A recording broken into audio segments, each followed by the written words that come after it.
Hey folks, today we're going to be talking about the riveting topic of seam finishes. Which ones are signs of quality, which ones are not, etc. Seam finishes are an integral part of garment construction. When you sew a seam together, you have these edges of fabric called seam allowance just hanging around. It doesn't always look very nice to have these edges of fabric just hanging out. And depending on the type of fabric, they can also fray or unravel. So what you do with those seam allowances, which is called a seam finish, can have a big impact on the aesthetic and even potentially the functionality of your garment, and also on the price. You also have the raw edges of hems, necklines, armholes, sleeve hems, etc. that you also generally need to do something with. And for the purposes of this video, I'm lumping all of that under seam finishes. I'm going to go to the mall and show you some examples of seam finishes that you can find in stores today. The good, the bad, and the ugly. But first of all, it's important to understand that the type of fabric that you're working with has a big impact on what kind of seam finishes will be appropriate. For the purposes of this video, there are essentially three big categories of fabrics: knits, wovens, and non-wovens. A lot of the clothing you see in stores today is made of knit fabrics, which doesn't just include chunky sweater knits, by the way. It can include jersey type fabrics that you see in sweats and other fine knits for classier wear. Knits naturally have stretch, which is why they're so commonly worn. They also don't unravel, which is why you can get away with not finishing the edges sometimes, like on this mock neck sleeveless top from Zara. It's not my preference to buy clothes with a raw knit edge. First of all, because I just think it's lazy.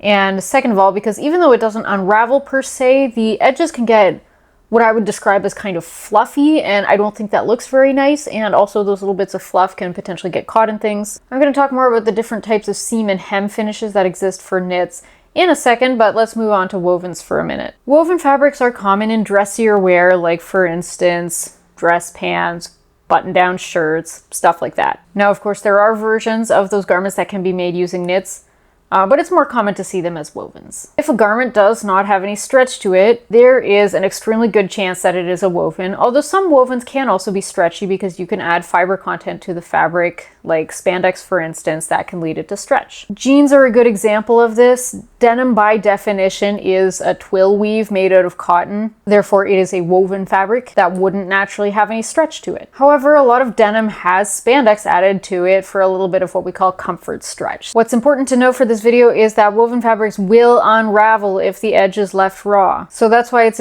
very important to always finish the seams on a woven fabric. However, not everybody does. Lastly, we've got non-wovens, which is kind of a catch-all term for any type of fabric that is not a woven or a knit. The most common kinds of non-wovens you'll see when shopping for clothing is hides, like leather or suede, or faux versions of either of those things, or felt, which I feel like used to not be that common for clothing, but all of a sudden I'm seeing it everywhere. Non-wovens don't have a weave to them, obviously, meaning you don't typically have to worry about them unraveling if you leave their edge raw. And sometimes that can look nice if the raw edge of, say, a hide or even a felt is really cleanly cut and trimmed nicely. Other times it can be the ugliest thing you ever saw in your life. Alright, so let's kick things off by talking about what good quality, nice seam finishes actually are. This is by no means an exhaustive list, okay? These are just some examples that I've seen in my daily life recently. So the first thing to know is that taking the time and effort to completely conceal a raw edge inside of a seam so that you don't see it at all is, in my opinion, going to result in the nicest seam finishes. A flat felled seam is a good example of this, and we can see one on this button down for J.W. Anderson by Uniqlo. A flat felled seam kind of makes this little narrow rectangle of fabric that goes all the way down the seam, and it is sewn flush to the garment. There's one row of stitching on one side and two rows on the other side, and it doesn't really matter which one is on the right side because both look nice. The stitching should be clean and even, and that little rectangle of fabric should be an even width all the way down. Jeans are another example of where you'd see flat felled seams. Now, I would say for jeans, it's not considered a high-end finish so much as just like what you would expect, and if your jeans don't have flat felled seams, that's kind of a sign that you probably bought some crappy jeans. Either that, or maybe they're not really truly denim, maybe they're like a knit fabric or something and it was serged. Anyway, basically expect flat felled seams in your jeans. One of my favorite higher end finishes is a bias bound seam. We can see one here on the zipper tape of this Reformation dress I bought recently. A bias bound seam is basically where you use a strip of bias cut fabric, and I've linked a video down below if you don't know what cut on the bias means, and you wrap it around the seam and sew it down so that the raw edge is entirely concealed. Of course, you want to make sure that all the stitching is even and that the bias binding is lying flat, but overall, when done well, this is a very nice, even luxurious seam finish. And of course, I would be remiss if I didn't give a special shout out to the French seam. I didn't see one when I was at the mall filming this video, but basically a French seam gets sewn wrong sides together, which is usually not how you do it. Next, I want to talk about linings and facings. And this is a funny one because linings didn't used to be considered a clear sign of a high quality garment. In fact, linings, the conventional wisdom goes, kind of used to be something that you did to actually save money, because then you didn't have to worry about nicely finishing all the seams inside. However, with the proliferation of all these fast fashion brands that are just not lining their garments and having unfinished or very poorly finished seams just on display for all to see, I don't even know if that conventional wisdom applies anymore. We can see an example here from this sleeveless blazer from H&M. It's certainly nothing fancy, it's just a standard run-of-the-mill, decently executed lining. You can see the facings here. Facings are often made from the same fabric as the shell of the garment, although not always, with the lining attached to it. And again, this is an easy way of not having to finish seams inside a garment because the raw edges are all just inside. You also then don't have to do separate finishes for the armholes and necklines and hems because they are all connected to facings and the lining. You can also have garments that have only facings and don't have full linings, like you can see on this brown slip dress from Zara. I think this can sometimes work, although in this case I'm not a huge fan. The facings are just kind of flopping around in there. It would probably be better if they had tacked the facings down to the body of the garment, although that has its disadvantages too. Notably, you might see little like poke marks on the outside of the garment, which is not ideal. And obviously it would cost more to do that. So I'm just kind of like,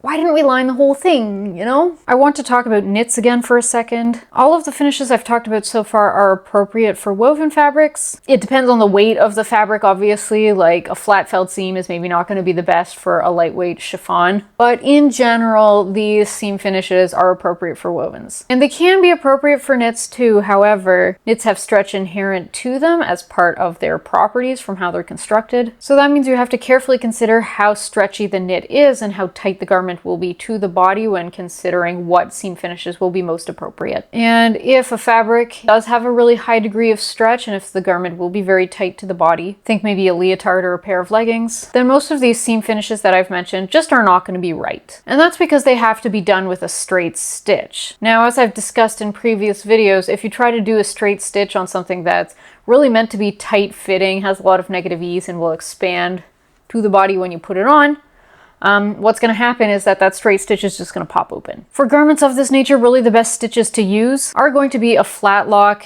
or a serger, both of which enclose the raw edges and sew the seam at the same time, so you don't have to worry about finishing the seams. For loose-fitting knit garments, and you can certainly find blazers made of like Ponte fabric, for instance, it's okay to have a seam finish like a bias binding or something else sewn with a straight stitch, because the garment is not tight to the body and the degree of stretch is just not that high. It's essentially not that different from a woven blazer. You could also sew the previously mentioned seam finishes like bias binding, flat felt seam, etc. with a stretchy thread, like I have some Seraflex here. Although again, if you're talking like leggings or like performance wear, like for dance or gymnastics or stuff like that, even stretchy thread is not really going to be enough. And when it comes to hemming stretchy knits, the most common technique you're going to see is a cover stitch, which looks like 2 rows of top stitching on the outside and then kind of an overlock-esque pattern on the inside. Since I just mentioned sergers, let's talk about them again. In addition to seaming knits, you can also finish the seam allowances of a woven fabric with a serger. Typically what this will look like is a regular straight stitch for the seam, as we see on this Aritzia dress here, and then the seam allowance is pressed open and serged to enclose the raw edge. The serging actually usually happens before the 2 pieces of fabric are sewn together because it's a little tricky to overlock something after it's already been sewn. I wouldn't call this the highest quality, fanciest seam finish by any stretch of the imagination. But when done well, I think it does look quite nice, and it's certainly better than leaving the edges raw, as we'll see later. In terms of hems, necklines, and armholes, there's a lot of ways that these can be finished. Again, on this button-down shirt, which is a woven, you have a nice cuff with buttons at the sleeves. It's a double layer, so you don't have to worry about the raw edges because they're enclosed inside. It's sewn very neatly, it's flat. And necklines, you can have collars. Again, this one looks very nice. It's a double double layer, the point looks good, it's flat, the collar stand underneath is nice and neat. On knits, you could have cuffs made of rib knit, which is why when I see knits that are unfinished, I'm like, just add a cuff or something. It's really not that difficult. All right, lastly, we're going to talk about bottom of the barrel seam finishes. So if you see these, you know that you bought a lemon. Why the heck did you even buy that, quite frankly? All right, for starters, if it's a woven and it's unfinished. Now, sometimes this will be done for aesthetic reasons. And here's the thing. When it's done by an independent designer, I don't like it. I don't think it looks good. And it absolutely will fray and start to unravel, which is like annoying. But I don't think cost-cutting measures are what's animating that decision. I think it's to go for a specific aesthetic.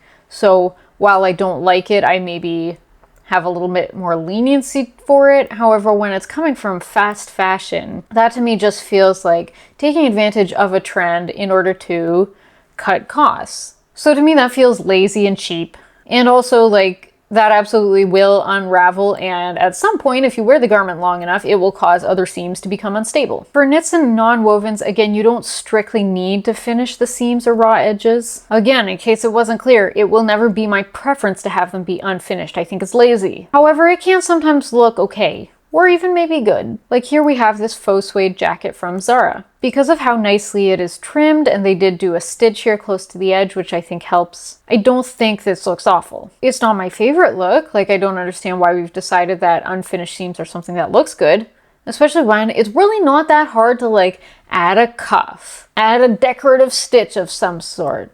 Turn and top stitch. You don't even have to double turn. You can just turn it once. Add a lining, etc. But anyway, because it is so cleanly cut, I don't think it looks awful. Same with this felt jacket at Uniqlo. Now, I mean, again, I don't think it looks great. I think it's giving arts and crafts, especially because it's made of felt. And also, absolutely, that edge is going to become fuzzy, which I think just looks even worse. And may also then, like, lead it to, you know, edges of the fabric getting caught and things or whatever. But again, they cut it cleanly, so it could be a lot worse. Now, if the raw edges on a non-woven are not trimmed nicely, like this suede jacket from H&M that haunts my nightmares, like what the heck is that? They didn't make it look nice at all. It's all jagged and uneven. Don't buy shit like this, okay? Companies get away with making crap like this because we buy it, so stop buying it. Also, anything where the seams are finished, say with a serger, but where the serging is extremely messy, or where the seam allowances themselves are uneven widths and ugly, then I would also say you get an F too. That is almost as bad as not serging it at all. Also, I want to give a special shout out to this Zara top where the seam allowance from the armhole is just glued down. I was aware that that is something that exists, however, I had never encountered it in real life before. I would say this is better than leaving it raw, but I question how the glue will hold up to laundering and wear and tear, and so for that reason I don't know why we didn't just top stitch it instead. Alright, enough ranting and raving for me. That's all for this video. Thanks so much for watching, and see you in the next one.